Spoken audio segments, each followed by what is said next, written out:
বোলপুর লোকসভা কেন্দ্র সবসময় আলোচনার কেন্দ্রে থাকে। তার অন্যতম কারণ অবশ্যই অনুব্রত মণ্ডল। তিনি সবসময় বোলপুরে ভোটে ফ্যাক্টর ছিলেন, কিন্তু এবার সেই বিষয়টা নেই, কারণ বীরভূমে নেই অনুব্রত। তাই বোলপুরে এবার ভোটের হাওয়া কোন দিকে যাবে তার দিকে তাকিয়ে রয়েছেন অনেকেই। এই কেন্দ্রে তৃণমূলের হয়ে লড়ছেন অসিত কুমার মাল এবং বিজেপির হয়ে প্রিয়া সাহা জোর লড়াই করছেন, আর বামেদের হয়ে লড়াই করছেন শ্যামলী প্রধান। সব মিলিয়ে এই লড়াইয়ে অসিত মালকে অনেকেই এগিয়ে রেখেছেন, কিন্তু আমাদের অর্থাৎ India today access my India booth ফেরত সমীক্ষা অনুযায়ী এই কেন্দ্রে এগিয়ে রয়েছে তৃণমূল। কি বলছেন এই নিয়ে আমার কলিগ শান্তনু হাজরা, সেই রিপোর্ট দেখাবো আপনাদের। India today group, axis, my India exit poll report ও জনমত সমীক্ষায় রিপোর্ট অনুযায়ী বোলপুর লোকসভা কেন্দ্রের তৃণমূল প্রার্থী অসিত মাল কিন্তু এগিয়ে রয়েছে। বোলপুর লোকসভা কেন্দ্রে প্রার্থী রয়েছে তিন: তৃণমূল প্রার্থী অসিত মাল, বিজেপি প্রার্থী প্রিয়া সাহা আর সিপিএম প্রার্থী শ্যামলী প্রধান। তবে বোলপুরের জনমত সমীক্ষা রিপোর্ট অনুযায়ী উঠে আসছে এই তথ্য যে অসিত মাল কিন্তু এগিয়ে রয়েছে বিজেপি ও সিপিএমকে পিছনে ফেলে। বোলপুর লোকসভা কেন্দ্রে লড়াইটা হচ্ছে যে নির্বাচনী লড়াই, সেই লড়াই হচ্ছে ত্রিমুখী লড়াই। যে লড়াই প্রথম স্থানেই রয়েছে তৃণমূল, দ্বিতীয় স্থানে রয়েছে বিজেপি ও তৃতীয় স্থানে রয়েছে বামেদের প্রার্থী শ্যামলী প্রধান। রীতিমতোই 13ই মে বোলপুর লোকসভা কেন্দ্রে নির্বাচন প্রক্রিয়া সম্পন্ন হয়েছে। লাগাতার প্রচার দেখা গিয়েছে অসিত মালকে। অসিত মালের হয়ে প্রচার সেরেছেন বীরভূমের জেলা পরিষদের সভাধিপতি কাজল শেখ। এমনকি কাজল শেখকে মুখ্যমন্ত্রী মমতা বন্দ্যোপাধ্যায় কোর কমিটিতে এনেছিলেন এই অসিত মালকে জয়যুক্ত করার জন্য। রীতিমতোই নানুর দেখা গিয়েছে যে 13ই মে নির্বাচন শেষে 14ই মে সবুজ আবির খেলতে, এবং কাজল শেখ সেখানে কিন্তু মন্তব্যও করেছিলেন যে তৃণমূল 1 লক্ষ ভোটে জিতবে। জনমত সমীক্ষা কিন্তু এত ব্যবধানের প্রকাশ না করলেও সমীক্ষার রিপোর্ট অনুযায়ী বলা যাচ্ছে যে অসিত মাল কিন্তু তৃণমূলের প্রার্থী এগিয়ে রয়েছে। এক্সিট পোল রিপোর্ট কিন্তু তাই বলছে। কিন্তু দেখার বিষয় রয়েছে যে বিজেপি প্রার্থী প্রিয়া শাহ লড়াইটা কতটা দিচ্ছে, সেটাও কিন্তু দেখার বিষয় রয়েছে। বামেদের প্রার্থী শ্যামলী প্রধান উনি কতটা ব্যবধান দিচ্ছে, সেটাও দেখার বিষয় রয়েছে। জনমত সমীক্ষায় রিপোর্ট কিন্তু শুধুমাত্র অসিত মাল যে এগিয়ে থাকছে সেই রিপোর্ট কিন্তু উঠে আসছে। নির্বাচনী চলাকালীন সময় বোলপুর লোকসভা কেন্দ্রে থেকে বিজেপি প্রার্থী প্রিয়া শাহ নানান অভিযোগ এনেছিলেন তৃণমূলের বিরুদ্ধে। তারা বলেছেন যে তৃণমূল কর্মী সমর্থকেরা মারধর করছে বিজেপি কর্মী সমর্থককে। বিজেপির বিভিন্ন বুথে কিন্তু বিজেপিকে এজেন্ট দিতে দেয়নি, এমনই অভিযোগকে সুরে মিলিয়েছে বামফ্রন্টের জেলা নেতৃত্ব এবং বোলপুর নেতৃত্ব কিন্তু বারবার অভিযোগ করেছে যে তৃণমূল কিন্তু সন্ত্রাস করেছে। বোলপুর লোকসভা কেন্দ্রে কোথাও দেখা গিয়েছিল অশান্তি শান্তি সব মিলিয়ে কিন্তু নির্বাচন সম্পূর্ণ হয়েছে।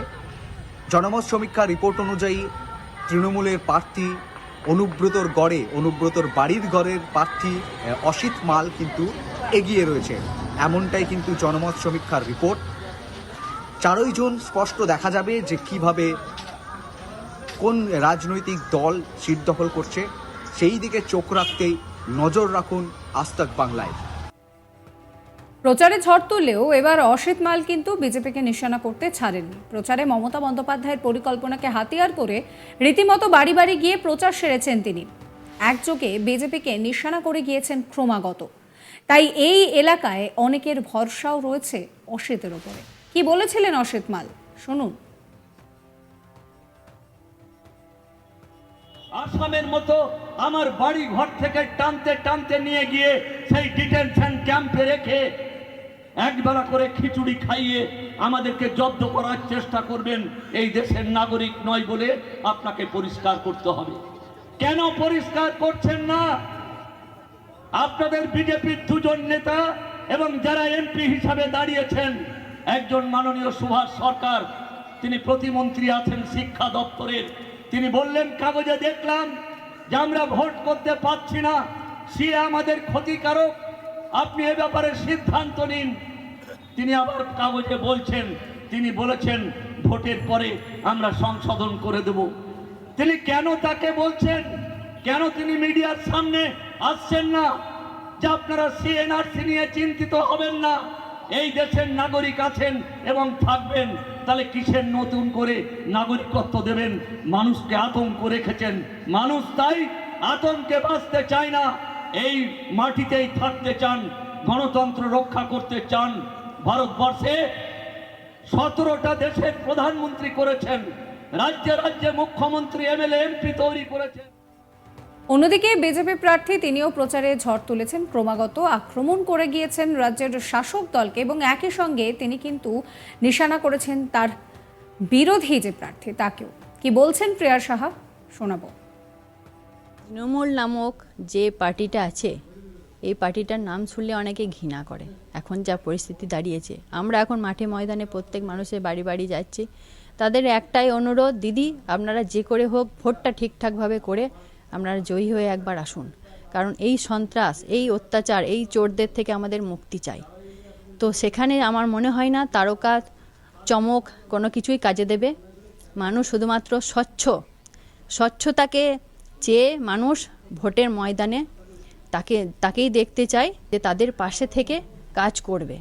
এখানে চমক ধমক, বড় বড় নেতা এসব দেখিয়ে অনেক কিছু হয়েছে, কিন্তু মানুষ তাদের পরিষেবা আজ পর্যন্ত সেভাবে পেয়ে ওঠেনি এবং সেই জন্য মানুষ আজ তাদের থেকে মুখ ফিরিয়ে নিচ্ছে এবং বারবার আমাদের বলছেন যে দিদি আমরা আপনাদের পাশে আছি, আপনারা আসুন, আমরা চাই যে আপনারা আমাদের হয়ে লড়াই করুন এবং আমাদের পাশে সহযোগিতা করুন পাশে থেকে। যারাই বলছেন মুসলিম বিরোধী, তাহলে আজকে দেখুন মোদিজি মহিলাদের জন্য আজকে 3 তালাক বন্ধ করে দিয়েছে।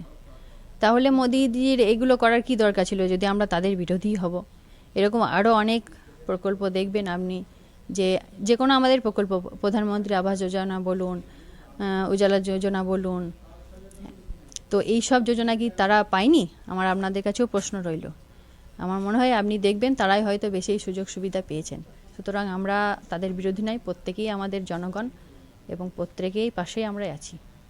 আমার ছেলেও দাদু ঠাকুমার কাছে আছেন এখন, মাঝে মধ্যেই ফোন করছে, মা কোথায় আছো, কী আছো, মানে সবসময় মামা একটা রব। যদিও আমার ছেলে এইচএস দিল, কিন্তু তাহলেও সবসময় মামা রব, সবসময় ফোনে খবর নিচ্ছি এবং রাত্রে গিয়ে সাক্ষাৎ হচ্ছে। আর আমার শাশুড়ি মা রান্নার দিকটা সামলাচ্ছে, আর এখন আমি পুরোপুরি রাজনীতি ময়দানে নেমে লড়াই করছি। যখন প্রবেশের জন্য আমাকে জানানো হয়েছিল আমার পার্টির থেকে, তখন আমার একটু বাড়ির থেকে অমত ছিল যে আমাদের বাড়িতে কেউ কোনোদিন রাজনীতি করেন। সাবস্ক্রাইব করবেন আজ তাক বাংলার ইউটিউব চ্যানেলকে, ফলো করবেন হোয়াটসঅ্যাপ চ্যানেলও।